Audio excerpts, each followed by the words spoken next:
Miss Trina, Pitbull, let's show 'em how we get down. I bought it like a rock star, look like a... What is up, everybody? Today on the MGT podcast, we have a very special guest, a fantasy football expert, Smitty, the fantasy football show. Do you want to introduce yourself a little? Sure. Yeah. Thanks for having me on, guys. Glad you guys are. It's nice seeing a bunch of young guys get together, create a brand, and start doing some brand building. Because, man, you start now. You start diversifying a little bit, like you said you're on YouTube as well.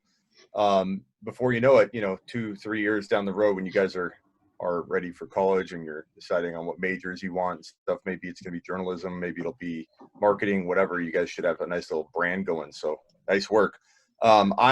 I'm Smitty from the Fantasy Football Show. For those that don't know who I am, I've been doing this 16 years. Kind of started in fantasy football radio on CBS Sports Radio. And can you guys hear me okay out of this mic here? Yeah. Okay. So I'm on the longest running fantasy football radio show in the world. It's been going 23 years. There's no one that has a show longer than that. I've been on it myself 16. So I joined when it was like at 6-7 years, and I haven't left since. So I've done a lot of different things in fantasy football. I've had more than a couple of sites that have been either acquired, and I went and wrote for a bigger company for a while. I recently expanded back out on my own about 3 or so years ago with sleeperu.com, which is where you can find all my written content. And I didn't really build back up my social media presence, my YouTube presence, because you guys, as you know, starting out, it's a daunting task when you're trying to do all these different things. So I really didn't get back into the YouTube game until this like 14 months ago. So I created a new brand, the Fantasy Football Show. So it's only been up for like 14 months on YouTube, only been up for like 14 months on Instagram, and just really been using the experience I have and everything that I've done in radio and with my content stuff, that even though it's only 3 years old, the site, my followers have been following me wherever I go for 16. So I have a huge following on the content side, brand new following, 14 months old on the video and show side of things, which does not translate, I might add. Thousands and thousands of followers on the content side does not translate to video. It's a weird thing. You would think it would, but it's basically 14 months ago I started over. I was doing YouTube videos with no one watching. My grandma, maybe one of you are watching. I don't know, but it's slow moving, and you got to keep grinding. And there's times where you want to give up. But even with the following I had, it's just a different monster doing video, doing podcast. But the truth is, if you guys are wanting to do this, that it's just work. The work will pay off. If you've got something and you do enough of it, it's going to come back and turn into something. So just keep at it, keep trying different things, and you guys will find a niche within a niche, and take off. Thank you. Everyone just go drop them a follow. Want to say you're at? Yeah, so the easiest way to find my YouTube show is if you just go to smitty1.com. You could go to youtube.com/the fantasy football show, but I have it redirect from smitty1.com. Just makes it easier. Subscribe to me there. I'm live. I go live on Instagram. You guys probably see me on Instagram go live, I don't know, 2-3 hours a day. And on YouTube, I try and go live. If I don't go live once a day for at least an hour, I'm producing like a post-production video of some kind. So I'm trying to do one, big piece of content per day on YouTube. So you can find me there. And then, of course, Sleeper U, the letter U, like the universityofsleepers.com. That's where you can find me. All right, sweet. So let's just get right into it. So to start, we have a roundtable. So we're just going to bring up names, and I'm going to give my thoughts, then you're going to give yours, and then we're going to pass it on to these three. Okay. So first up, I know this is your boy, Denzel Mims. His landing spot, in my opinion, wasn't the most ideal. I mean, it is pretty solid spot on the Jets. But what are your thoughts on Denzel Mims this year? So are we talking dynasty or a redraft or both? A little of both. Okay, I'll hit it from all angles then. So out of all the rookie wide receivers, he's probably, whether you like this spot or not, whether you like Darnold or not, whether you think he's going to get accurate passes thrown his way, he's probably in the best volume spot for one of these rookies, because the Jets are going to be playing from behind, third and fourth quarter. They're throwing the football a ton.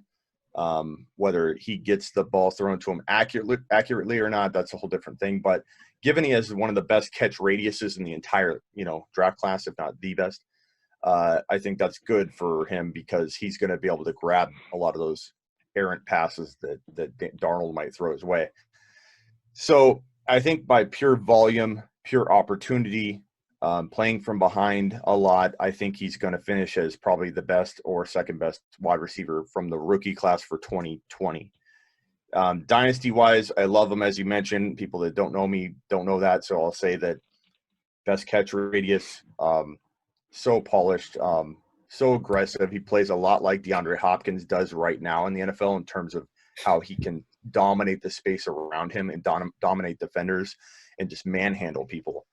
And you'll have two schools of thought. People are going to say he's going to get called for pass interference on every single play in the NFL because he's so aggressive, or he's going to be like DeAndre Hopkins-ish from the beginning, and of course he's not going to play that well as a rookie or even as a sophomore. These guys take time.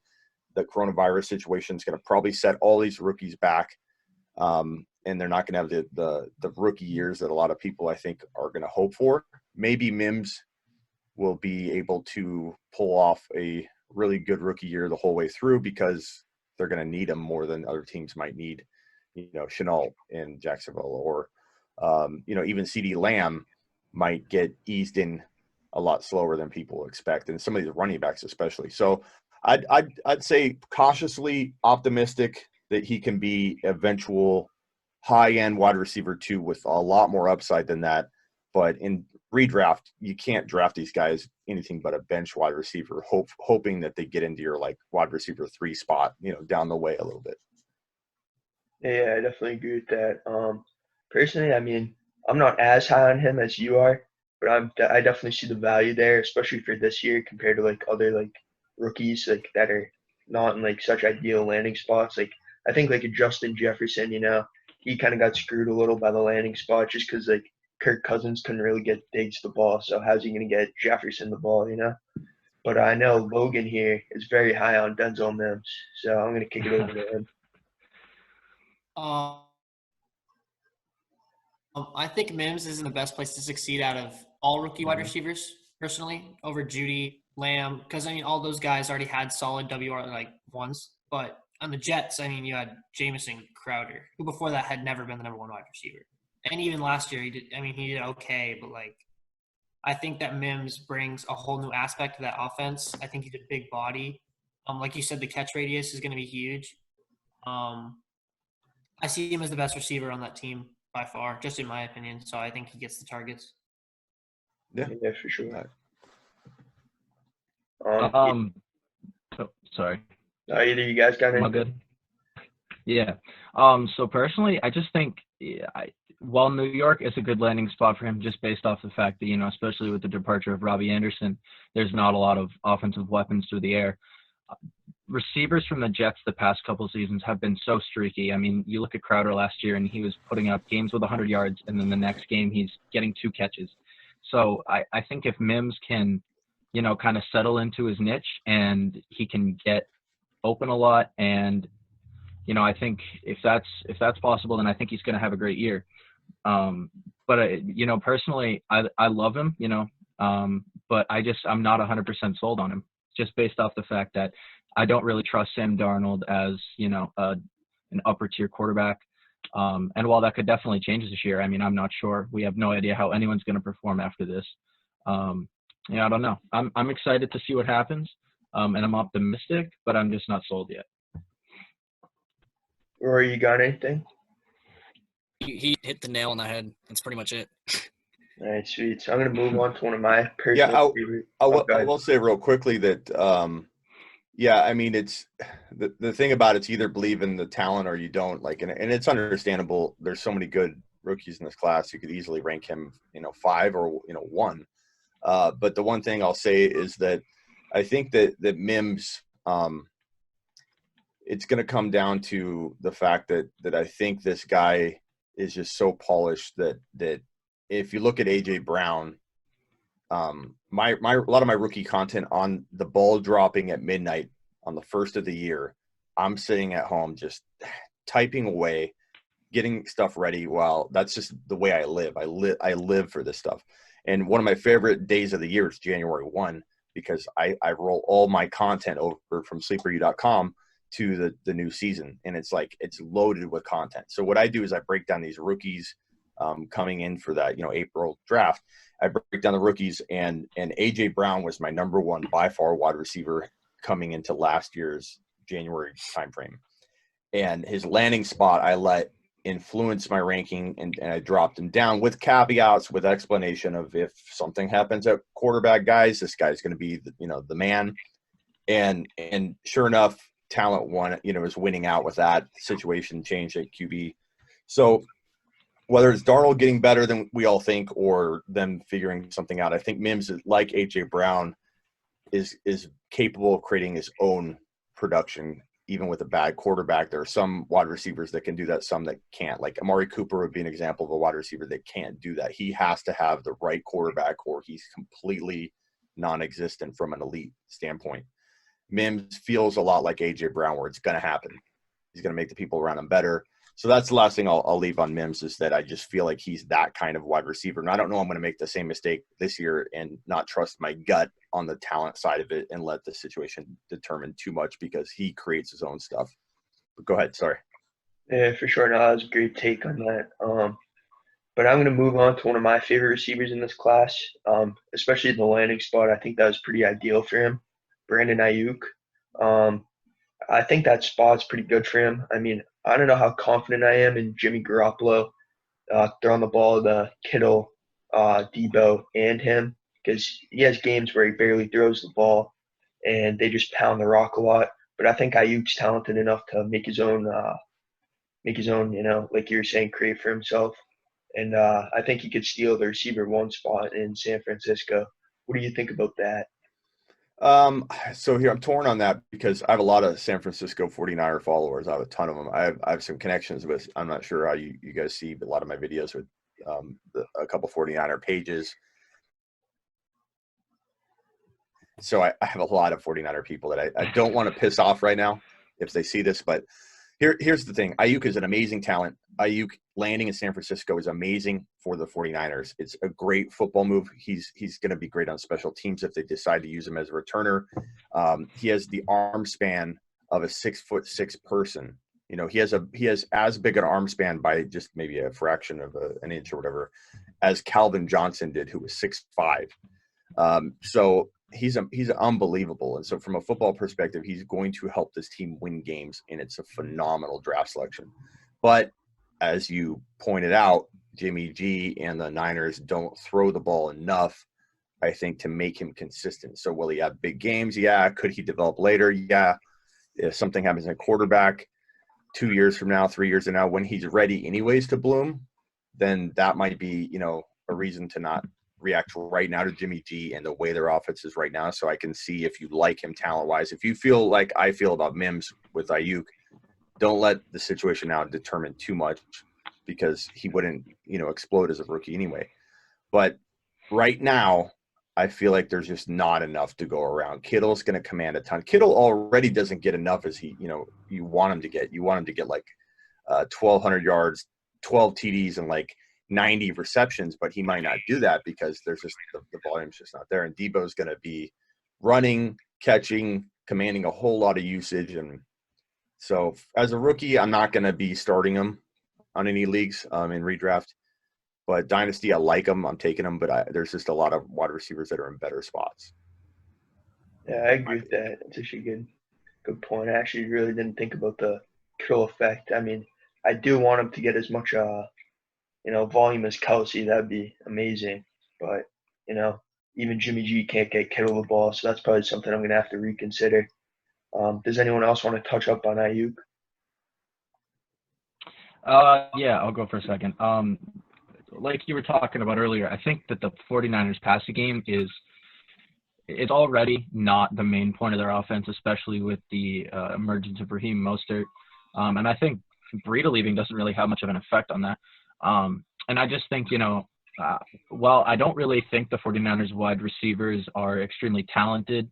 I mean, I think Debo's going to be successful, but outside of him and Kittle, I don't really see the 49ers being that huge of a passing team. There's not a lot of guys that are going to get targets in the slot. So I think Ayuk could definitely blossom into a nice wide receiver too, and he might even take over that top spot for them. But I just, like we were talking about, I don't really see the volume being there for him to be able to make a huge impact right out of the gate. Mm-hmm. Yeah, that's a good point. Next, I'm going to kick it off. I know me and you, Smitty, we're both Darrell Henderson truthers, so I'm going to get right into that. I think Henderson is too talented to lose the spot to Akers. I mean, everyone's going to point out that they drafted him 52nd overall, or it was 51st or 52nd, but that is a high spot, but they had to go running back. I mean, he's the best available guy on the board. But with all this training camp, who knows if they're going to actually have it or not. It might be virtual. I don't see Akers taking over the spot this year, and I think Henderson's good enough to hold it down the whole season and then seasons to follow. You want to just touch up on that? Yeah. So this is a topic that usually gets you in fights. This is like talking about politics when you talk about Darrell Henderson, especially with Akers involved now. Like, the bottom line is this: the Rams can't be trusted. So I'm gonna lead off with that. Ever since we forgot to use Todd Gurley in the Super Bowl, they've been lying to us about the running back position. So don't believe anything you see here. Nothing. But I have to think that with the departure of Gurley, with like you mentioned, the fact that no one's going to be able to learn and absorb these offenses very quickly from a rookie perspective, or even changing teams perspective, which we could talk about with Rivers and how that could impact Jonathan Taylor. So with Henderson, he's number one in college football history in yards per attempt. I'm getting some kind of feedback, so sorry if I seem distracted. I don't know if it's blaring. Number one in college football in yards per attempt in college football history, like for 60 plus years of stat collection. That's an impressive stat. Yes, he didn't have extremely great competition, but either did Randy Moss, either did a lot of players. So you have to, once you get to that point where you're like, okay, am I going to judge this player off of having a weaker conference or a weaker schedule? You got to look at the other parts of it. If you watch the film on Akers, there's so many glaring weaknesses that come to mind, whether it's crossing his feet, lowering his head literally every time he makes impact with a player, multiple players at a time. And it's not just like, he lowers his head a little weird. He like literally goes like this and rams his head into defenders like every time he can. So that alone concerns the hell out of me, because he's going to be hitting much more athletic players and bigger players, stronger players at the next level.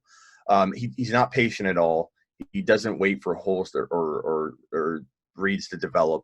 He just literally, misses stuff all the time. So if you watch the film like detailed and you start looking for those things, you'll see it over and over and over and over. Darrell Henderson has much better film, easier schedule, much better film. We could debate which one's more important, which one you should be weighing more. I get it. That's why there's a debate to be had. But Darrell Henderson has the stats. He had, I believe, 12 50-plus yard runs, more 20 and 40-yard runs than anybody in the nation his final year. He averaged, I think, 8.9 yards per carry, I believe was the stat. I'm kind of trying to remember off the top of my head. That could be off by a few. But I think it was like 8.9 yards per carry. It's just unbelievable, like his stats and what he brought out of college. And the fact that people are willing to write him off with 30 carries, bad situational carries that he got, and just say, Darrell Henderson's awful.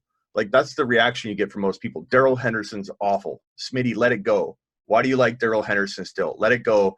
You're wrong on that. I get probably more hate on that specific thing than anything. And the bottom line is, are you really showing that you're willing to write somebody off after 30 bad carries at the NFL level where the team didn't block well all year? Nobody did well from a yards per carry standpoint. Todd Gurley did get touchdowns, but with the opportunity probably being 50% of the work to begin, Henderson gets to showcase his talent finally. I think the talent wins out.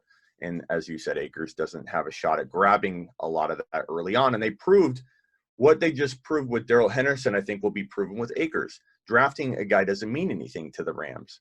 You know, I think everyone acting like that means something. We were just proven that drafting and going after a running back early in Henderson didn't mean anything. So it's definitely going to be a fun thing to watch unfold. But I'll tell you right now, I'm not 100% sure that I can believe anything they say. Therefore, I'm not confident Henderson will get a fair shake. You know, I don't know that. I think he's a perfectly capable starting running back, but the way they use him is going to be everything. Yeah, it's a good point. For sure. Do we have any Akers truthers in here? No. Logan? That's good. I like that we don't see – I mean, I don't know if Logan's staying quiet, but do you like Akers, Logan? I do. The look on your face was like, I don't want to raise my hand. Go ahead and speak to it, because there are aspects to like about it. Like, I'm not saying that he's for sure a bust.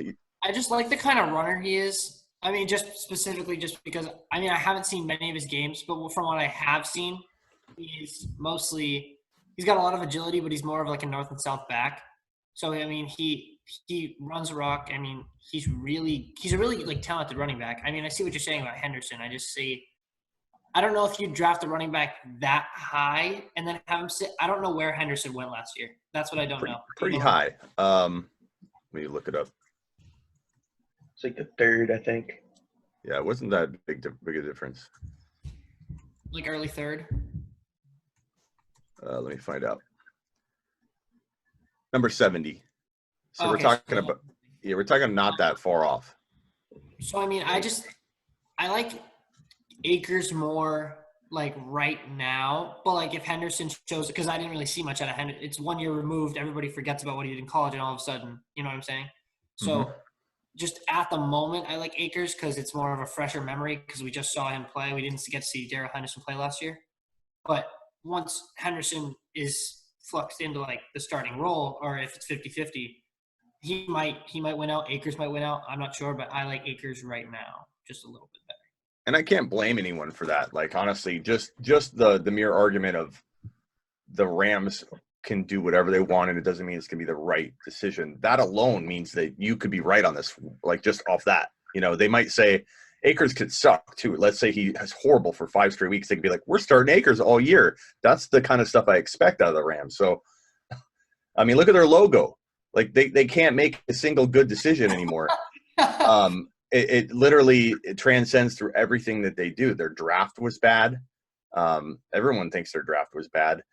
I'm not a believer. I'm staying away from the entire situation unless Darrell Henderson, which I think he will, falls to a ridiculously good value in drafts, and I think he will. So that's where I probably will toy around with grabbing Henderson again. I'm not one to like stick to my guns. Like people think that about me. I'll admit my misses, and I'll do a show. It's called an Oopsie and Nailed It show, where I admit what I got wrong. I definitely do it like week 1, 2, 3, 4, 5, because things will happen like big time in that range where I will have to admit a miss. So I'm not sticking to my guns because I just want to be right about it. I don't care. Like I do enough predictions where this is one thing of thousands that I say. But people hang on to that one thing you miss or might have missed. Like N'Keal Harry, I said is going to be a top 10 wide receiver without question in time. And his start, getting hurt, not being used, everyone and their mother's like, can't believe you missed on N'Keal Harry. Like, admit you're wrong on it. Like, how am I going to admit I'm wrong when the guy got hurt, wasn't used, started to look really good at the end of the year, and my predictions for 3 years out? Why would I give up on my prediction 3 years out after a hurt rookie year? So it's funny what people cling to. Henderson's definitely probably the most clung to thing that I said last year that people keep coming out of the woodwork talking about. So it's a good topic, and I just hope he gets a chance to showcase his amazing breakaway big play ability, which we can't really find. Clyde Edwards-Helaire, I don't know if we're going to talk about him, But him and Darrell Henderson have been the two running backs that have excited me the most coming out of college over the last like 3 or 4 years. That weren't like Zeke Elliott or Barkley, obvious, type calls. Yeah, I've been seeing Henderson like fall to like extreme lows in drafts. Like everyone just kind of gives up on him. It's kind of Yep. disappointing. Same thing with even Malcolm Brown. I mean, he's not even getting drafted anymore, and he could be the number 2 over could. Akers. Who knows? He could be the number 1 the way Exactly. that they operate. It's crazy. So Higbee could start at running back next year. We don't know. Yeah. These Rams will do anything. Oh yeah. All right. So next up, I'm going to transition into a well-known wide receiver. I'm high on this guy, Odell Beckham Jr. I mean, it's weird. You see people like fantasy pros. He's ranked 9th for this year, so that would indicate that he should be a top 3 first 3-round pick. But I'm seeing him go in the 6th round in many leagues, like almost all of them. So what do you think is fair value for Odell, and what round would he have to drop to for you to consider drafting him? Great question. Great player to talk about because he has like 3 third-round type ability, like in mock drafts where be careful on Fantasy Pros or anywhere, even on mock draft tools, because I think a lot of his last year's value is still kind of weighing that down. And people haven't been mock draft. Some mock draft tools don't even have like until the rookies are in a good, mock draft or a good ADP generator from that data. So I would say that he's more like the 4th round. If I was to guess, like 4th round value, probably in dynasty and redraft across the board. He might fall to the 6th round. I'd take him in the 6th round in a heartbeat. I'd take him in the 5th round in a heartbeat. And Landry's recovering from hip surgery, and as of February, mid-February, something like that, he was projected to be out 6 to 8 months from February. So he's going to be the target hog. The Browns, a lot of people, even though people are very cautiously optimistic, and they'll say it and run away. They'll be like, the Browns could be better, and then they don't want to be tied to that statement. But a lot of people have been saying it and dropping that line left and right on Twitter. I don't support the Browns, but they're probably going to be better this year. I think Baker might be okay, but I'm not drafting. Everyone distanced themselves from the Browns, but I think that there's a real good shot that they turn it around a little bit with different coaching. Stefanski, who created Dalvin Cook essentially last year, or the production you got out of Dalvin Cook last year in Minnesota, is now in Cleveland. They're going to run a lot through the running game. So, but with one wide receiver like Odell there, I think he'll command most of that usage. So even with a dialed back pass, which will be good and make it more efficient, I think Odell's going to eat pretty well. And I think in drafts where I get him in the 4th round, I'm pretty happy across the board, dynasty redraft. So 4th round, 3rd round, probably not. But if I'm like at that turn where my 3rd and 4th are pretty much together, then I feel really good about him at the 4th. Maybe not in every league, but in a couple leagues for sure. I agree with that. I think the talent's there. I mean, we just need to see the volume. I mean, Austin Hooper, obviously that's a big signing, but does that relieve pressure from extra coverage, or is that going to negatively affect them? We don't know that, and we don't know if Baker's going to try to go with them, because it was the first year. I mean, we can expect a little decline usually when players go to new teams, so we'll have to see if Baker can trust them this year, but I think he will, and I can see Odell sliding into the top 10 this year. That's just me though. I don't know. Yeah, I'm not real excited about Hooper, and like you said, team changing for wide receivers, tight ends, or wide receivers is pretty rough the first year. So I'm not expecting Hooper to hog up a whole lot. I think that Odell's talented enough that if they can get the passing game revived at all, and with the running game just completely dominating, because Stefanski will funnel everything through the running game, it's going to open it up for Odell. People are going to be worried about stopping that run. You're going to see Dalvin Cook type production out of that rushing attack. And that means that Chubb with Hunt in 2020 is gold. If you only have Chubb, I worry, because I think Chubb still has that injury prone label, in my opinion. And he's an aggressive runner. He's abusive to himself. Like, he's definitely the kind of runner that will hurt himself, in time. So if you do draft Chubb, make sure you grab Hunt. And a creative thing is to grab Hunt all by himself.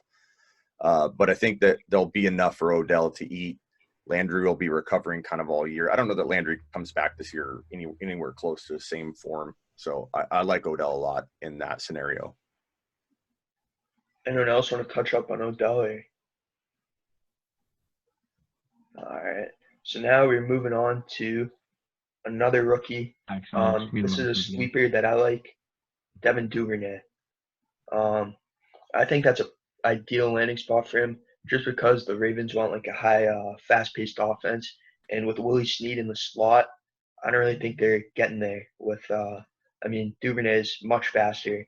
And I think Marquise Brown is obviously going to hog the targets a little. With Lamar Jackson scrambling all over the place, making plays, I think Duvernay is going to have a solid season. And, I'd take him late in redraft leagues, but dynasty leagues, he's definitely someone to keep an eye on, in my opinion. What are your thoughts on Duvernay, and do you have a sleeper similar to that?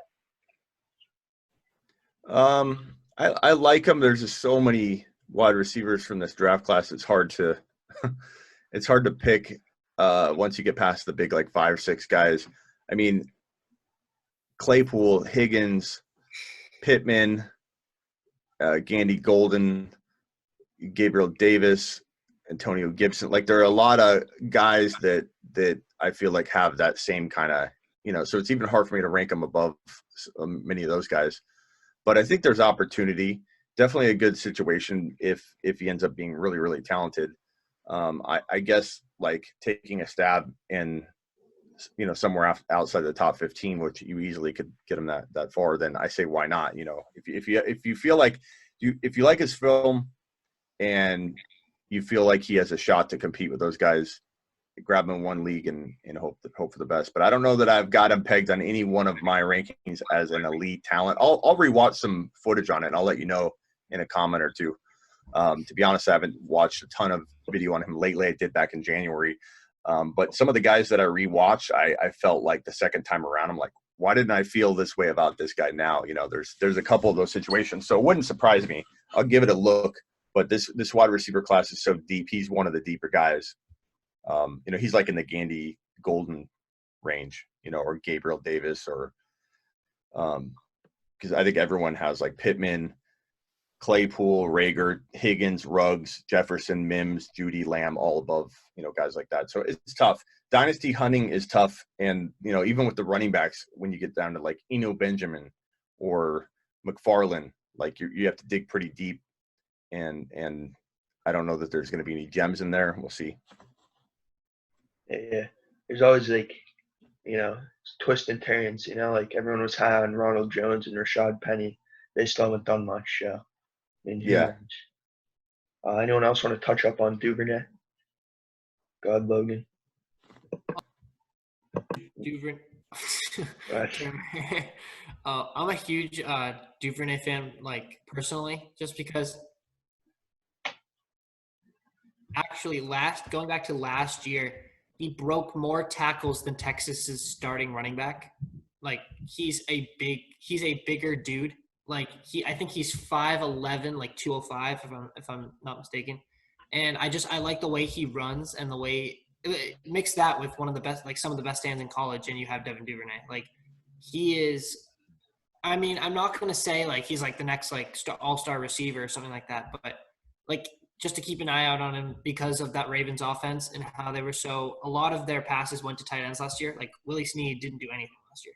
Like he was their secondary receiver and he was like almost fantasy irrelevant. At least in the leagues that I was in. But like I think he could take Willie Snead's spot and be that WR2, but I think he's used a lot more than Willie Snead would be because he's a lot more talented than Willie Snead in my opinion. Yeah, I'm watching some more video on him right now. And, he looks good. He definitely has the potential of any of those guys that I named. Good at over-the-shoulder catching, strong. Seems to be a good route runner. It's a good awareness. So, watching him. But the problem is you watch a guy like Gandy Golden. You watch, and it's almost like I remember in January when I did my rankings and I was trying to slot him and Gandy Golden and all these other guys. You watch one and you're like, oh yeah, I'm going to put him at number 7, and then you watch the next grip of film and you're like, no way, I got to put him number 7. Then you watch the next piece of film. You're like, crap, I got to put him. And before you know it, you've bumped the guy that you felt like was locked into your 6 or 7 down to like 13. And you're like, holy crap, this wide receiver class is so deep. So it's interesting. It'll be interesting. He definitely looks good.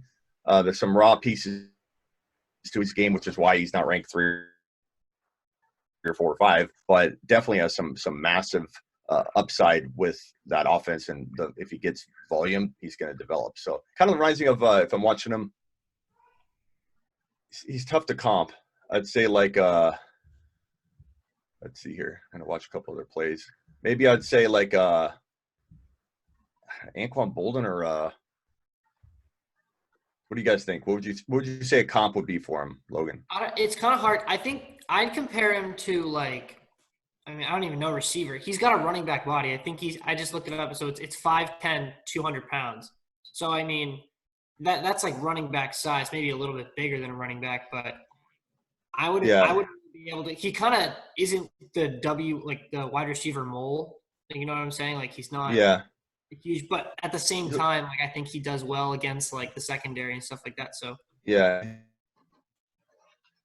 It doesn't look like a burner. It doesn't look like it looks a little raw, like a running back type frame. So those don't always translate well, but Baltimore's a unique situation that needs, people to step up. So it could happen. It's a good topic. I might compare him to do you know Mike Thomas? Or do you know Mike Thomas is?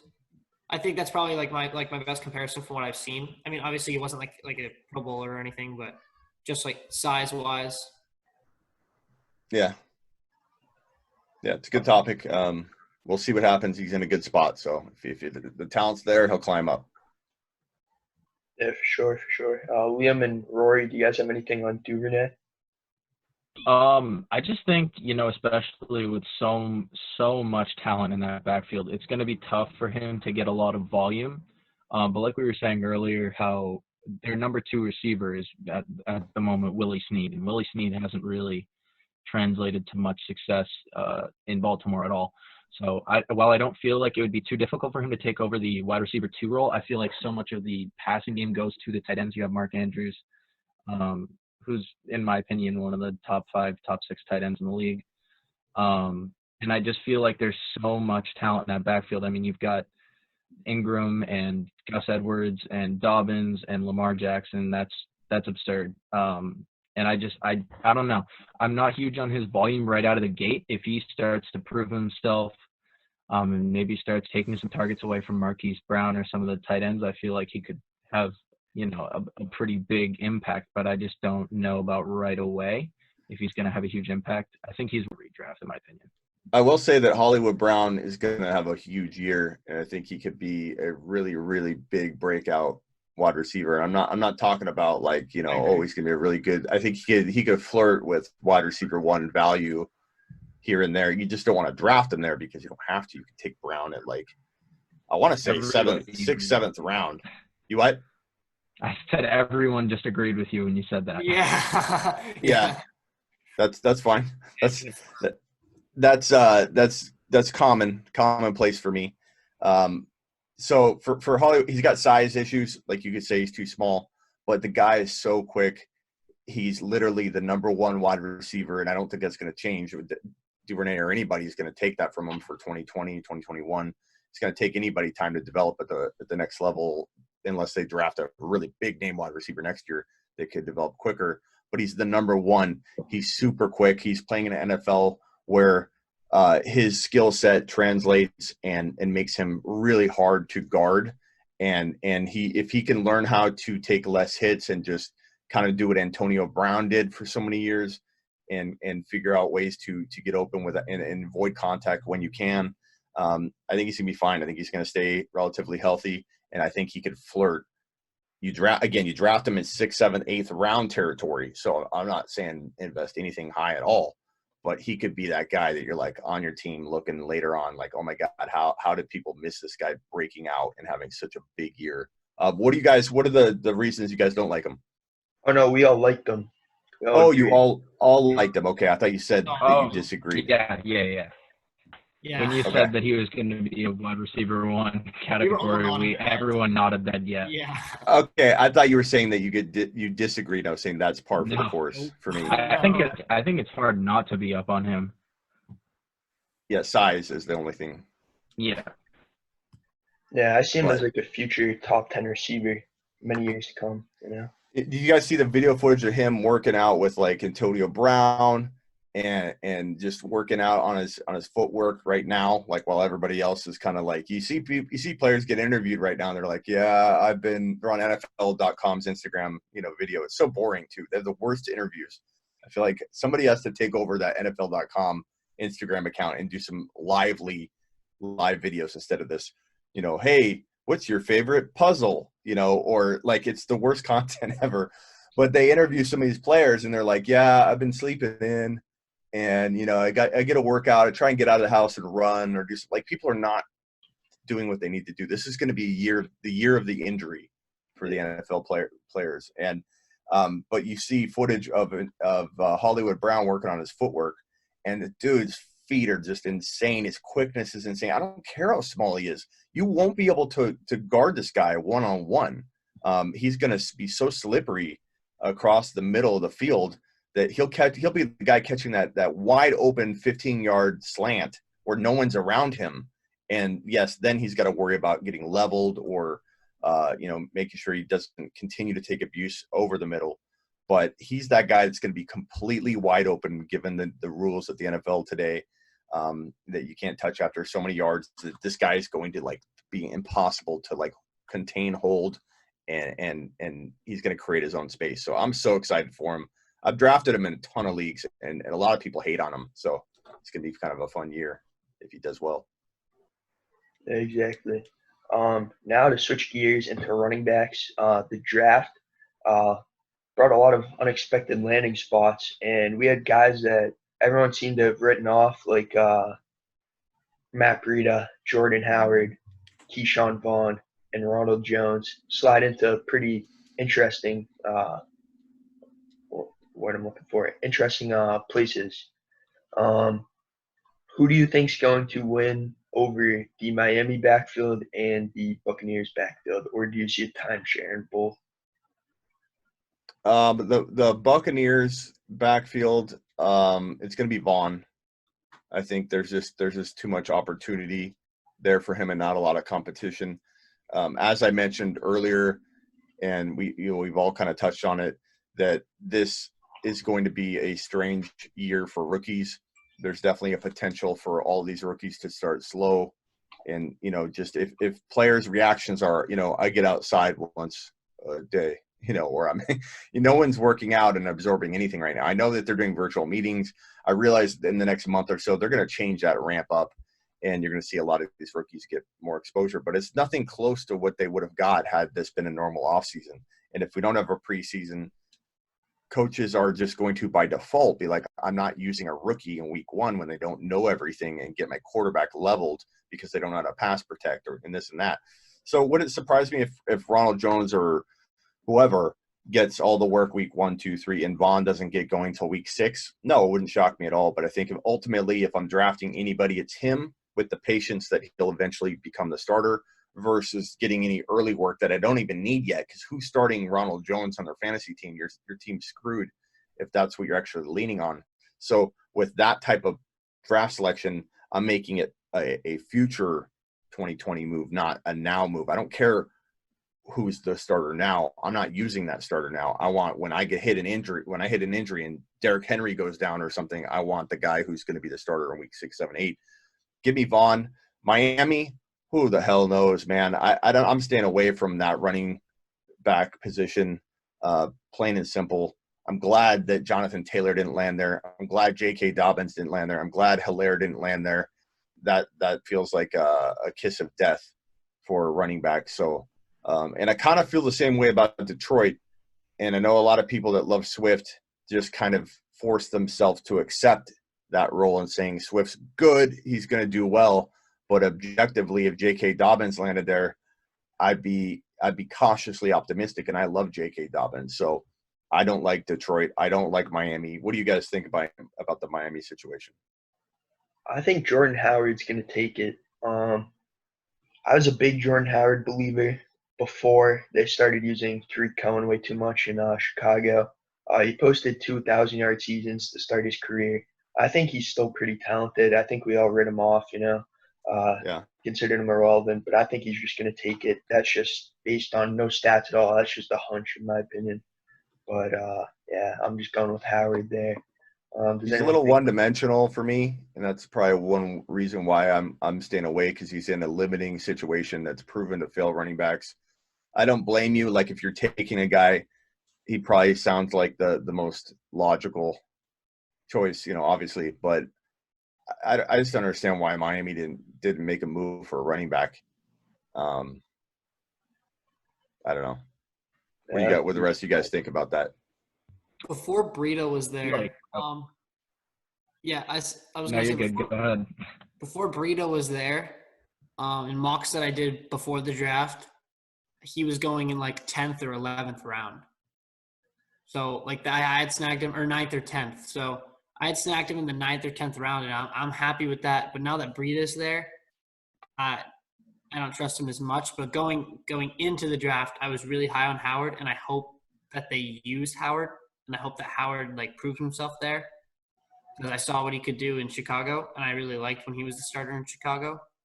But and then he went to the Eagles, and obviously that was just a mess. I mean, he wasn't really reliable at all. Injuries, Miles Sanders, all that. But now I think he's back on a team that could utilize him and does run, like, doesn't use running backs at all, like for fantasy at all. They're irrelevant when they go to Miami, but they might be able to make something out of Howard, and I'm kind of hoping for that.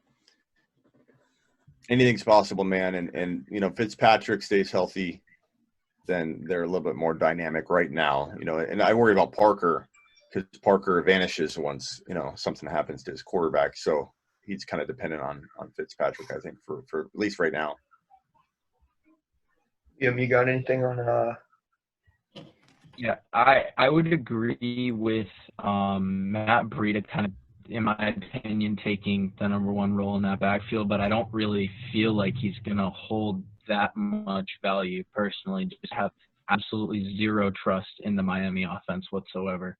I mean, just looking last year how they handled Kenyon Drake. I mean, he went to an offense that wasn't necessarily, as bad as the Dolphins were, but it's not like he was going to a place where he was instantly going to succeed, and he absolutely excelled there. And just a comparison between how he played on the Cardinals and how he played on the Dolphins was so obvious. And then the entire second half of the season, the Dolphins had absolutely no running game whatsoever.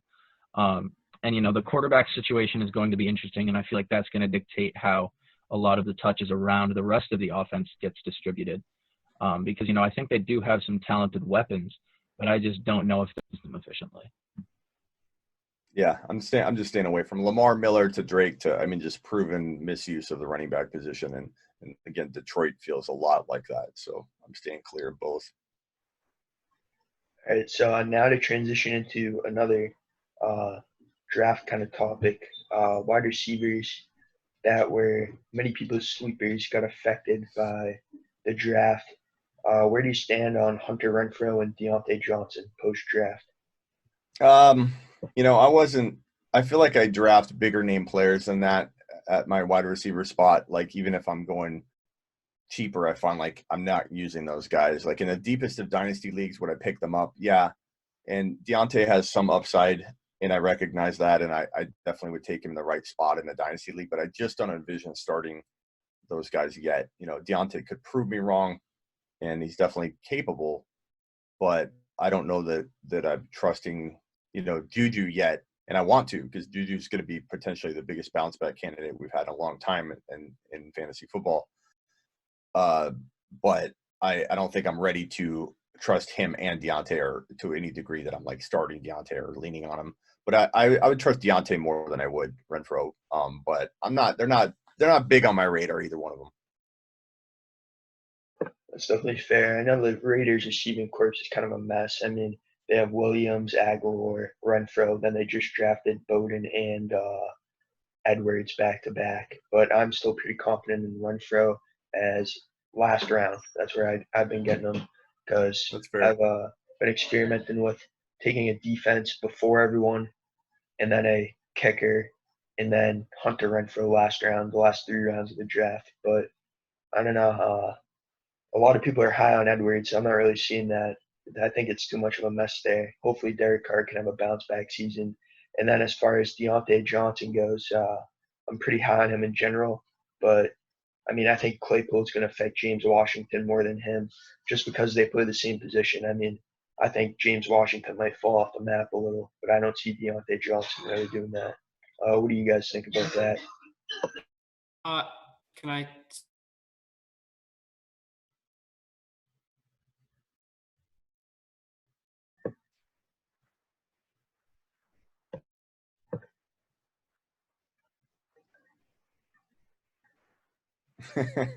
Good take. I disagree entirely with that take. Yeah, Just we can't hear you, but Keep your take on it first. all right, do you have your take? I mean, sorry I cut out, but I see Claypool as the number 2 receiver in that offense. I just like him more than Johnson.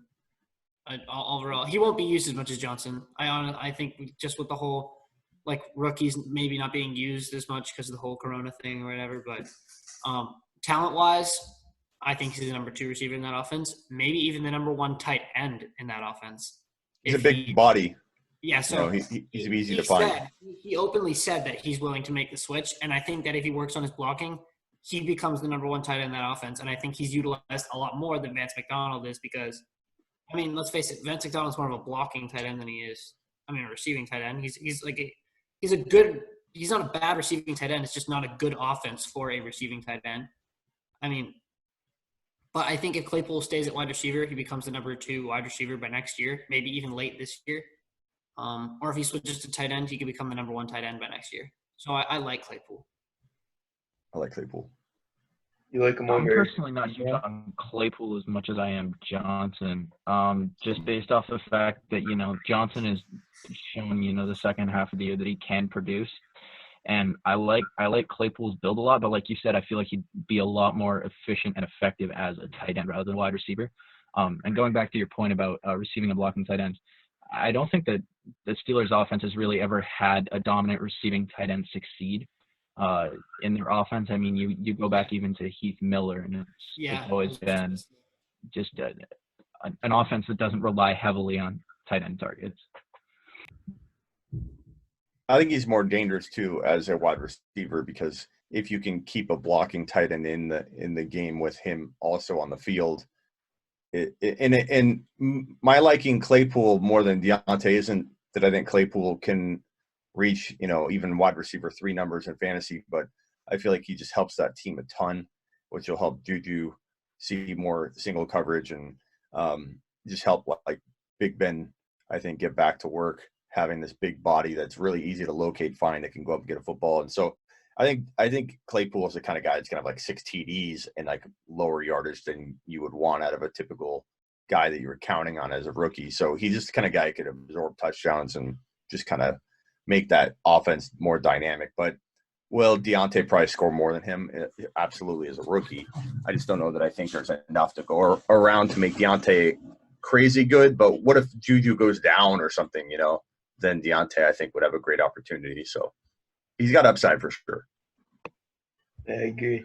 And then lastly, the last topic of the roundtable, who is everyone's pick for the best handcuff, pure handcuff, like no timeshare or anything for this season? I think it's still Madison. Just personally, I don't really think there's a question. Or Madison or Pollard, really. Yeah, I agree.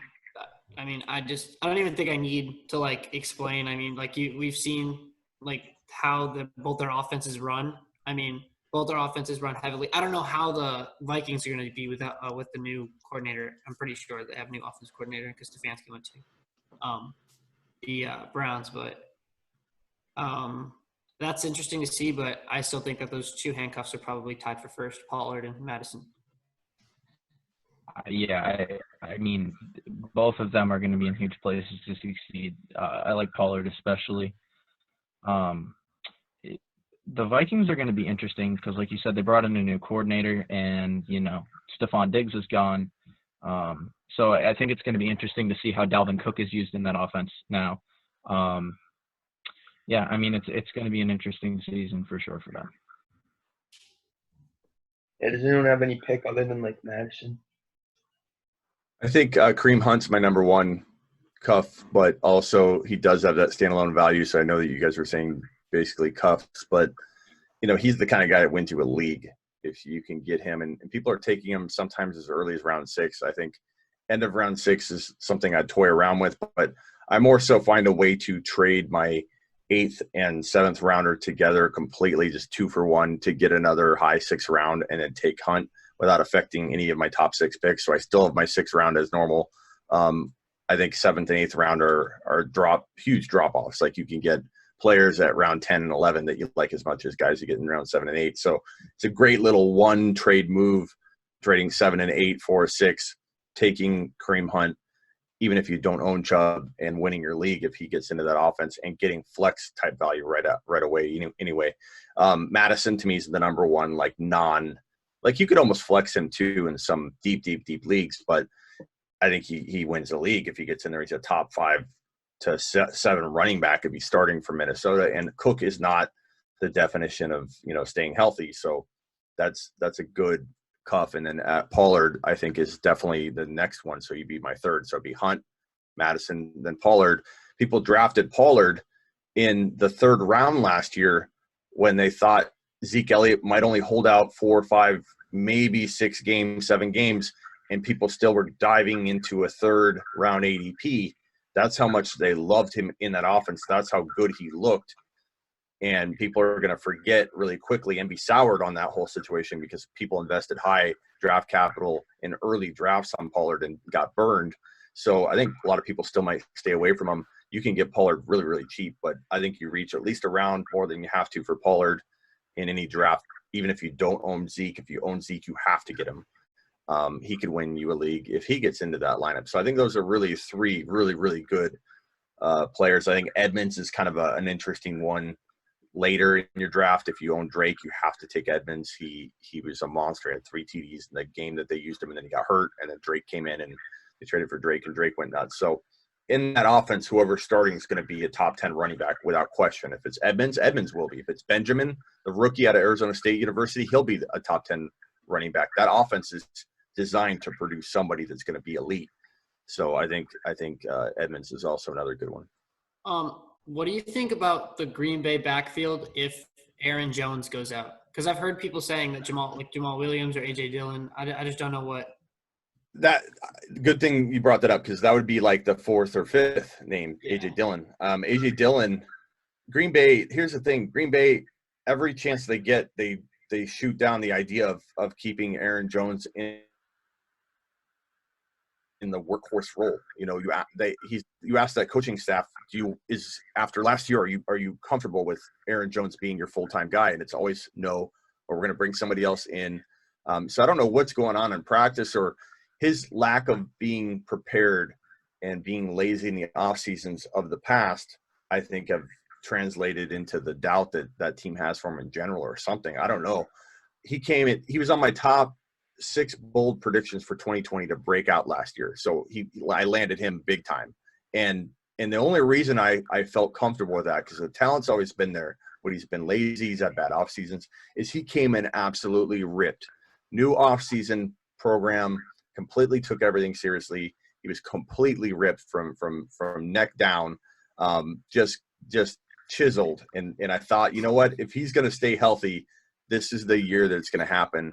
And sure enough, he had one of the biggest years he's ever had. So the biggest year he's ever had. He had 19 touchdowns. That's insane. But after 19 touchdowns, the offense is still going to lean on another running back for touchdowns in goal line situations because they got A.J. Dillon, and this guy could have 8 TDs as a rookie, and if he gets in there, he's going to be a good player for people to plug into their flex or running back 2 spot. So he's absolutely one of the best handcuffs to have, a must-own for Aaron Jones owners, and a great player to just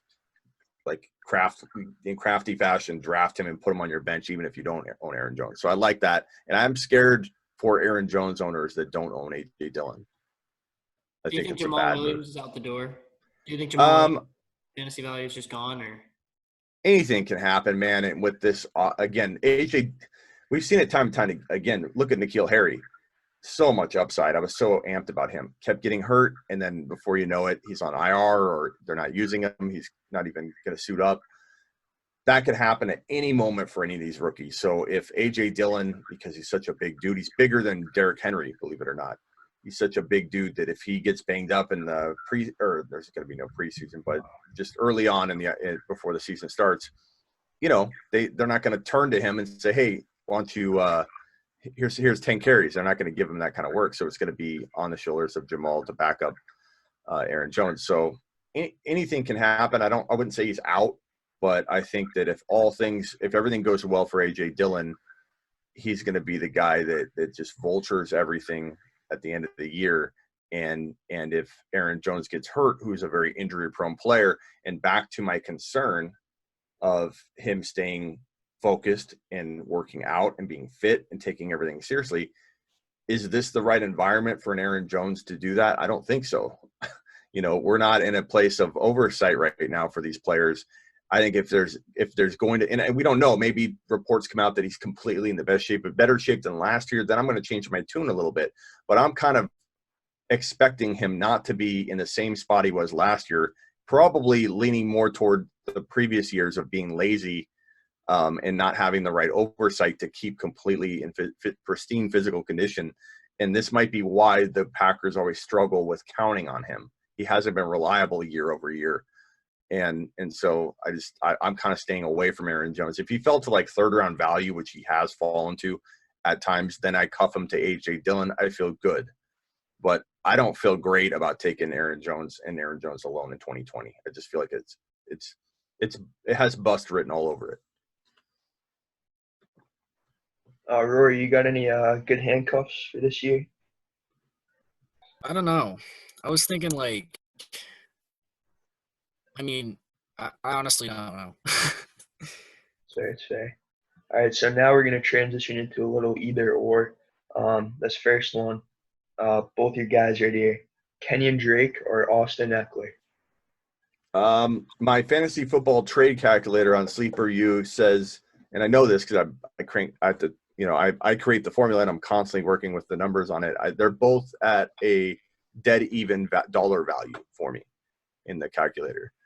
And that means that if I'm in let's say the 13th spot or 14th spot in two drafts simultaneously, I'm taking one in one and one in the other to kind of mix it up. So if I had to pick one over the other, and it's PPR, God, that's a tough one.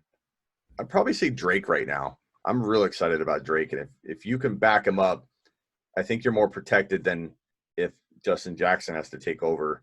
I don't think you're getting the same production you get out of whatever running backs backing up Drake right now. Edmonds, I think Edmonds would do well. So I'm going to go Drake. In my opinion, I think it's going to be Austin Eckler because the Cardinals just got DeAndre Hopkins, so that's going to take a lot of plays away from the running backs. I'm not at all doubting Kenyon Drake, Right. but with Melvin Gordon gone, I think Eckler's the guy. Yeah, he definitely do good. I think the only concern you have with Eckler, and I'm obviously not that concerned. He's one of my favorite. I'm taking him earlier than almost anybody because a lot of people like to take him in the 15 to 18 range. I'm taking him at 12. I'm taking him at 13 all the time. I'll take Drake and Eckler back to back at 12 and 13, which is high for a lot of people. But I love both those running backs. The only concern you have is Rivers gone. Rivers was like Ben and Roethlisberger to Antonio Brown, just complete laser locking. I don't know that you're going to get the same receiving production, but you're going to get an uptick in rushing attempts and rushing production that should wash any kind of negative impact that Rivers leaving has on Eckler's receiving game. So I still love Eckler, but you have a lot of change going on for him. So that could be the one red flag. Whereas the Cardinals, I get what you're saying about DeAndre Hopkins, but I think that the way that they spread their offense out, and the way that they're going to throw to Drake this year, he's going to be heavily involved in the passing game too. And the fact that we saw Drake be so like one of, if not the most productive running backs to end the year, he's coming off on a hot streak. Let me pull up his stats, but it was something crazy. You can't use this kind of math. It's really dumb to even almost say it. But if you extrapolate like his last 3 games, it was something like 1,900 yards and like 30 something touchdowns the way he was finishing. But that should tell you that, you know, they're going to be using him a ton. What was his? It was in week 15 he had 4 TDs and 166 rushing, and in week 16 he had 166 and 2 TDs rushing, and they didn't even get him going in the receiving game yet, you know, to the degree I think they will this year. So totally can't argue with you. I love Beckler, so I like both. You're right. It's pretty much a dead even tie. So yeah, it's hard to argue. Yeah, I've been trying to experiment with that's kind of your strategy, taking both Drake and Eckler. And in the mocks I've done, that's worked out very well. So that's probably the strategy I'm going with this year. That's a great strategy. Next, we're going to go on to Clyde Edwards-Helaire or Leonard Fournette. Oh, God. You can't come up with a better – that's easy. I would do – yeah, Fournette is one of my biggest stay away from players. The team wants to get rid of him. They've been wanting to get rid of him for quite a while. They've cut ties with him before, giving him one more chance. Now they want to get rid of him again. He's clearly a locker room problem. He clearly makes bad decisions on and off the field. He's a very injury-prone player. They won't be throwing to the running back the same way this year with all the changes going on there in 2020. Just a clear bunch of red flags all at once hitting you. Clyde Edwards-Helaire could start off slow. As I've mentioned, the theme here with these rookies, everybody could start off slow. Maybe he gets 2 carries in week 1 and maybe he gets 4 carries in week 2. You have to have patience with him. You have to have a backup plan for the early weeks if they do ease him in. The GM said they're going to do a rotation, but the GM isn't going to make all those calls. Patrick Mahomes was called up and asked, "Hey, Patty, who do you want with this pick?" And Pat said Clyde, and that's it. And Reed was drooling over his film and footage when somebody had brought his name and film to him, and he watched it, and he said he was just, you know, blown away. Joe Burrow said Clyde Edwards-Helaire is the best player he's ever played with, and Joe Burrow has played with probably the longest list of elite players I've ever seen in my life, given Joe Burrow's experience and where he's played. Only one elite season, but I mean where he's played football. He played with both Bosa brothers. He played with Mike Thomas. He played with Chase Young. And all these players in this draft class, Clyde Edwards-Helaire is burned and dominated because he had one of the toughest schedules or toughest competition that you could find for any of these running backs in this 2020 draft class. Clyde Edwards-Helaire is the next Maurice Jones-Drew to me. I think it's so evident the writing's on the wall.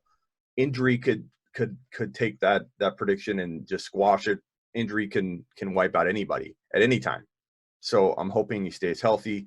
But this guy's ability to stay low center of gravity and balanced when he takes a hit is Maurice Jones-Drew-like. There's just nobody in football you could think of other than MJD that was compact, low center of gravity, unable to really be knocked over. And with the micro movements that Clyde Edwards-Helaire does, and still goes north and south, but north mainly, with those micro movements, these guys just roll off him, just completely roll off him. Don't knock him over. They can't tackle him. They can't grab him.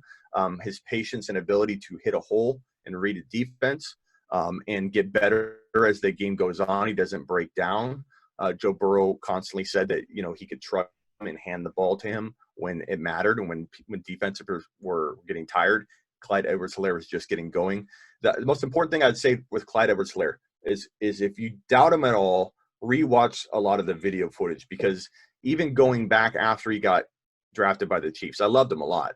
But even going back and watching more of it, the more you watch, the more you see things, just like in a movie that you watch over and over again. And the detailed things that this guy does that other players don't, like Cam Akers, and not being patient, not waiting for a hole to develop, not reading a defense properly, not pressing the hole properly. Edwards-Helaire does all of these things.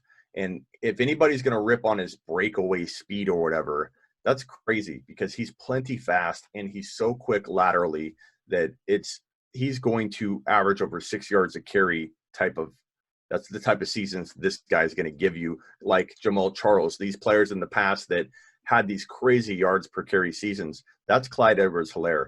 And he couldn't have been drafted into a better offense, an offense that's going to fit his game perfectly. And even with a slow start, Clyde Edwards-Helaire will sleepwalk into 55, 60 receptions as a rookie, in my opinion. And that protects him in PPR into a second-round value no matter what. So I'm drafting that guy at every turn. Fournette, I'm staying clear of. Sorry about the long-winded answer, but you hit on a topic that I'm excited about. Give me Clyde Edwards-Helaire all day long. Oh, yeah, he's going to be a stud. Next one, Sony Michel or James White? I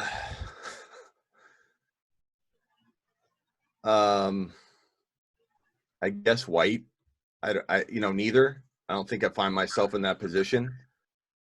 So I'm going to go ahead and say White, but Michel worries me with his knees. I think those issues will start to rise up. He was like near bone on bone in one of his knees, according to one report coming out of the draft, which is why a lot of people were worried about him and avoided taking him and kind of wrote him off their board entirely. There were a few teams that did. So that stuff doesn't get better. And I think that I'm just staying away from both. Yeah, that's definitely fair. Next one, David Montgomery or Devin Singletary? That's a good one. Both sophomores kind of, one was misused all year. The other one came on late, didn't get used early on. And Singletary, I'd probably say Singletary. I think I can't trust David Montgomery's situation. I like David Montgomery a lot. I think that if he was used properly, he'd be a top 10 running back in the NFL. I have no doubt about that. I don't think I was wrong in assessing his talent. I think where I went wrong, and a lot of us went wrong in the fantasy football industry, because everybody liked this guy pretty much and ranked him really high. Where I went wrong personally was same thing that got me trapped in the Rams situation, not evaluating what the team was going to do and how the team would likely treat the situation.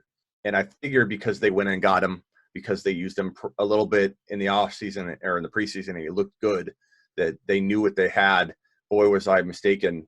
And I don't think you're going to be able to put me in a position where I'm going to want to feel like they tricked me again. And for that reason alone, I'm going Singletary.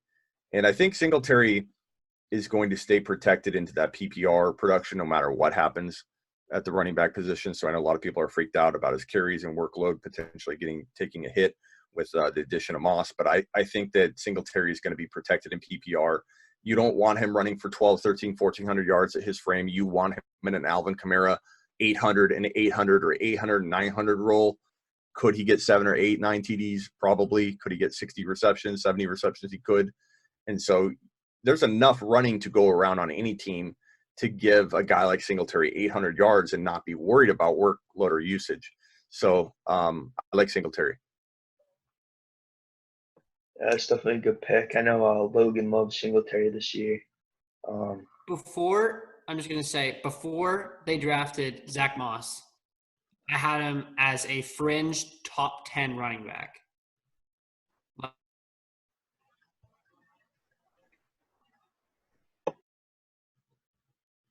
And now with Moss, where do you have him? When you unfreeze, you can answer. He's so excited he froze. Okay, maybe he'll come back. Are you there, Logan? Okay, go ahead. The last thing we heard was you had him in the top 10. I had him as a fringe. I had him at maybe 11 or 10, interchangeable with a couple other people. I just really liked him in the fact that they did so well. If you go back and watch their 2 best games last year, they utilized the screen game very well in those games, and they utilized the run game very well in those games. And that was the Ravens game and the Texans game that they eventually ended up blowing. But they played very well in both those games. In both those games, Devin Singletary had, I think 15 plus. I think he had 18 in one and 19 in the other, I want to say, for fantasy points. And I think those were his highest games all year. I want to say that's what they were. But I think they revert to that offense. Logan, you stopped working there, bud. You get that. All right, hit me with 1 or 2 more questions, then I probably got to jump. All right. Raheem Mostert or Mark Ingram? Ingram. I like Mostert a lot. There's definitely upside there. I wouldn't blame anybody for wanting Mostert. I just don't know that I really feel the 49ers for sure will use one running back. They run a lot. They might rotate. Somebody might get hot, and then they, stick to Coleman or whatever. I think Ingram is I think J.K. Dobbins is the future, but Ingram's not going anywhere. He's a leader. They trust him. And I think him and Lamar have good rapport. Ingram's going to have a good year for as long as he's healthy. So I'm going to go Ingram. All right. And then this report came out yesterday. The Chiefs coach said that Damian Williams would begin the season as the starter and Clyde would have a chance to compete. Are you buying or selling that? Personally, I'm going to sell that. I don't think that's ridiculous. I don't think that Williams would start over Edwards, Hilaire, but could you see Damian Williams starting week 1? I mean, yeah, because I understand what you're saying. I think the point you're making is more along the lines of like, do they feel he's their top back now that they've drafted Edwards? And I think you're right. That's ridiculous to think they drafted a running back in the first round, which Andy Reid doesn't do. This is the guy that Mahomes wants behind him in the backfield. So it's going to happen. The transition will happen. But as I mentioned, throughout this whole interview, these rookies might be eased in. So what's starting mean? Yes, could Damian Williams start? Sure. Could he get more carries? Maybe. Probably not that unlikely if there's a modified offseason all the way to week 1. If the rookies can get in there and get some work done, if Damian doesn't get banged up, like there's a lot of things that could happen. If Damian's not banged up, if Hilaire's not banged up, and the offseason is still like very modified and there's no preseason, let's say, there's a real good shot Damian Williams starts week 1. And they're going to sprinkle Hilaire in. But even on 14 games, let's say Clyde Edwards-Hilaire isn't used properly for weeks 1 and 2, and then they start easing him in really well in 3, he can still break off one play for like 55 yards, and he can still be productive. So in the leagues where I have him, is he locked into my lineup in week 1? Maybe not. I kind of got to see what they're going to do, but it's not crazy to think that they'll start Damian, but that doesn't mean anything big picture wise. I think everyone's freaking out about that. I hope it lowers Clyde Edwards-Hilaire's value in a redraft. Probably won't touch it in Dynasty, but I hope it affects it in redraft, because in redraft right now, there was talk about having to pay a 15 to 22 overall pick for him in redraft. Now, with that news, which I think we should all go out after this and spread it around and get that Damian Williams is going to start week 1 content out there, and see if we can drive Edwards-Hilaire into like the late 3rd round. That would be my preference. Yeah, that'd be awesome. I mean, I've been looking to take him to a few of my mocks, but unfortunately he's going way too early. But I mean, hopefully that drives his value down a little. But yeah, anyways, it was awesome to have you on. It's a pleasure having you. Everyone go check out his content. You want to say the ats one more time for anyone? Yeah, just go to sleeperu.com. Can you guys see this in the screen? I don't know how tight you have the actual shot, but sleeperu okay, good. letteru.com. You guys email me. I'll hook you up with subscriptions so you can check it out. Sleeperu.com, thefantasyfootballshow.com, which you can also get to just going to smitty1.com. And then on Instagram, I'm the same handle as I am on YouTube, the Fantasy Football Show. So I produce a lot of, I'd say my 2 biggest platforms by far are Instagram and YouTube in terms of social media.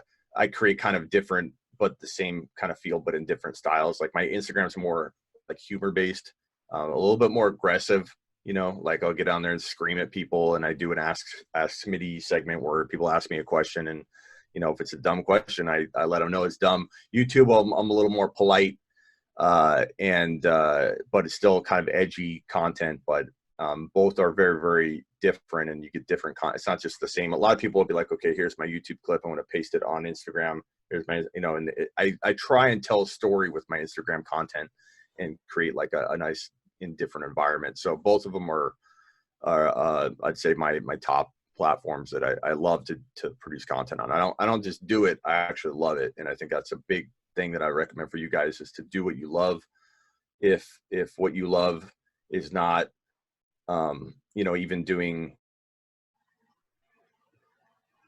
things like this. Like if you figure out, hey, we want to do news or we want to deliver it this way, like make sure you absolutely love the content you're producing or you just won't stick to it.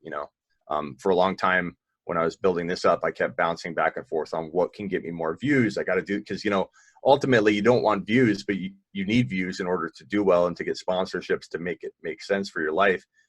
But a lot of times I just kept having to pull myself back and say, like, what do I love to produce? I don't want to do this video that I think is going to get more views and rank and page rank and stuff. And people are going to search for it more. I want to do this, so constantly find myself pulling myself back into that, question, like, what do I love to do? So whatever you guys love to do, just keep doing it. What is your main, like, thing that you're doing? I'll be honest, I haven't checked out. I'll check out some of your content after this, but what is the main, like, focus of your channel or your brand?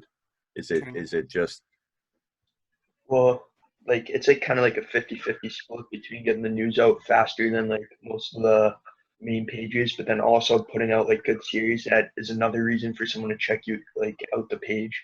So like we'll do a bunch of like hot takes every day. Usually we need to get back into those. We took like a little break after the draft, but we also post like rankings for fantasy and all that. And I mean, it's just like we try to have a nice feed. So I'll spend like, I'm the editor, so I'll spend like a ton of time just making like for one post. Like I'll spend like hours per post. It's basically yeah. it. Well, keep at it, and you guys will find your way. Not that you haven't already, but I just mean it'll start developing. It'll become clear what you want to do. Just keep at it. Who's gonna go to college? All of you? Yeah. Yeah. Are you guys going to journalism, marketing? I plan on going for sports management. Okay. I'm going for sports analytics probably. Yeah, it's a good one. Logan.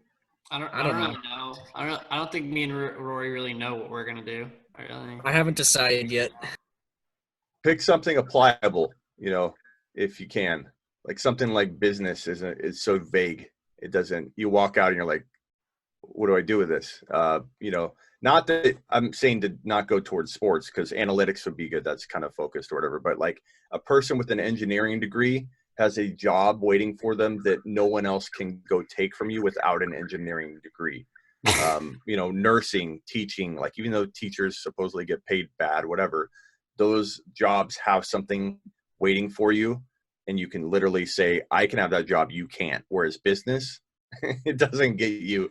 So just be careful when you choose your degrees, guys. If I could go back in time, I got a psych degree, which I loved it. I love the content. It, helps me, I guess, day to day, but it literally, there was nothing waiting for you with that type of degree. So keep that in mind. Just a little piece of advice I wish somebody gave me, because, people walked out and had jobs waiting for them. And a job as a teacher is better than no job at all with a business degree. Yeah, exactly.